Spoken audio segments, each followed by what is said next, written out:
राधे राधे दोस्तों, स्वागत है आपका हमारे YouTube चैनल भक्ति की शक्ति ज्ञान के साथ में। दोस्तों, आज के इस वीडियो में हम आपको बताएंगे बाबा गोरखनाथ कैसे प्रकट हुए थे। आइए जानते हैं बाबा गोरखनाथ कैसे प्रकट हुए। इसकी कहानी भारतीय संतों की सिद्धियों को दिखाती है। बहुत समय पहले की बात है, बाबा मत्स्येंद्रनाथ भ्रमण पर निकले थे। उन्हें बाबा मच्छिंद्रनाथ के भी नाम से जाना जाता है। पूर्व काल के बड़े ही प्रसिद्ध एवं दिव्य योगी थे। बाबा मच्छिंद्रनाथ ने ही नाथ संप्रदाय की स्थापना की थी। भ्रमण करते हुए बाबा गोदावरी नदी के किनारे बसे चंद्रगिरी नगर में जा पहुँचे। उस नगर में चलते हुए वह एक घर के सामने रुक गए। उस घर के द्वार खुले हुए थे। बाबा ने वहां खड़े होकर गृहस्थों को भोजन हेतु स्वर लगाए। तभी अंदर से एक महिला निकलकर बाहर आई। बाबा को देखते ही उन्हें प्रणाम किया। भोजन लाने अंदर चली गई। जब महिला भोजन लेकर आई तब उसके मुख पर प्रसन्नता नहीं थी। उसने आकर बाबा के पात्र में भोजन रख दिया। उसके मुख की उदासी देखकर बाबा समझ तो गए थे कि उसके दुखों का कारण क्या है, परंतु उस महिला से उसकी इच्छा जानना चाहते थे। बाबा मत्स्येंद्रनाथ ने उस महिला से उसकी उदासी का कारण पूछा। महिला ने अश्रुपूरित आंखों के साथ बाबा से कहा, बाबा मैं निसंतान हूँ। बाबा ने विभूति देते हुए उस महिला से कहा, देवी यह विभूति खा लेना, निस्संदेह आपके घर पुत्र पैदा होगा। यह बोलकर बाबा वहां से चले गए। अब महिला विचार में पड़ गई कि उसे यह विभूति खानी चाहिए या नहीं खानी चाहिए।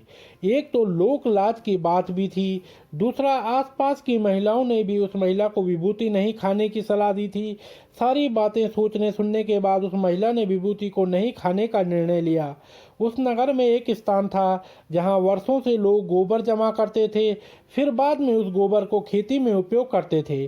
उसी गोबर के टीले पर जाकर उसने उस विभूति को फेंक दिया। 13 वर्षों के बाद बाबा उस नगर में वापस आए। नगर में आने के बाद वह उस महिला के द्वार पर पहुंचे और स्वर लगाया। जब महिला द्वार पर बाहर निकली तो बाबा ने उसे उसके संतान के बारे में पूछा।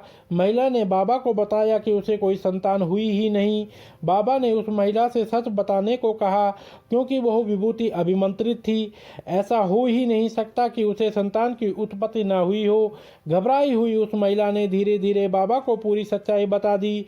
बाबा ने महिला से कहा, ठीक है, तुम मुझे उस गोबर के टीले के पास ले चलो।